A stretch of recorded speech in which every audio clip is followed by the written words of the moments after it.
আমি হাশেম বয়াতি শোকাহত হৃদয়ে আমি দেশবাসীর কাছে আমার মায়ের জন্য দোয়া চাই।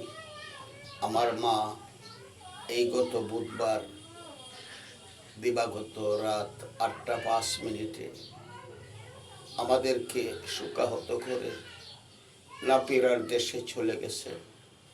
ওনার বয়স হয়েছিল 100-র উপরে, 100 বছরের উপরে বয়স হয়েছিল। কুল্লু নাফসি জায়কাতুল মউত, জন্মিলেই মরিতে হইবে, সেজন্য ওই মউতের জন্য তৈয়ার থাকতে হয়। আমি দেশবাসীর কাছে আমার মার জন্য দোয়া চাই। আপনারা আমার মার জন্য দোয়া করবেন, উনি যেন পরপারে শান্তিতে তাকে উচ্চ মাকাম দান করেন আল্লাহ পাক।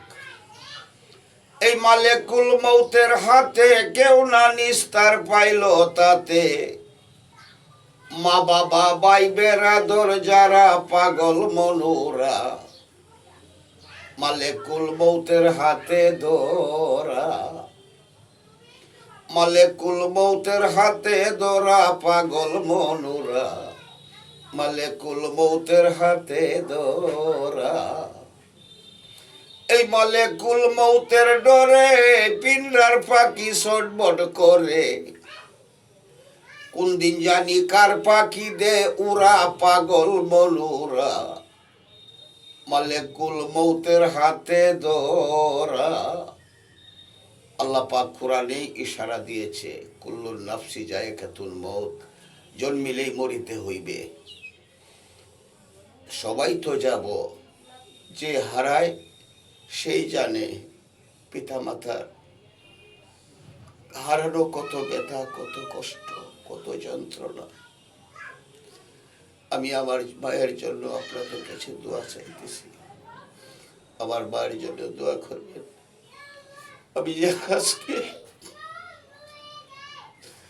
আমার বাবাও নাই, মাও নাই, একমাত্র আল্লাহ আছেন।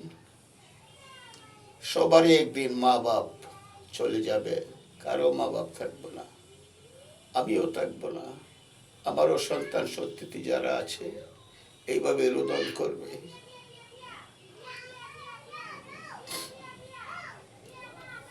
রাখি, যে হারায় সেই একমাত্র জানে হারানোর যে কি যন্ত্রণা। এই মালেকুল মউতের ডরে পিন্ডার পাখি ছটবট করে, কোন দিন জানি কার পাখি দে উড়া পাগল মনুরা, মালেকুল মউতের হাতে ধরা।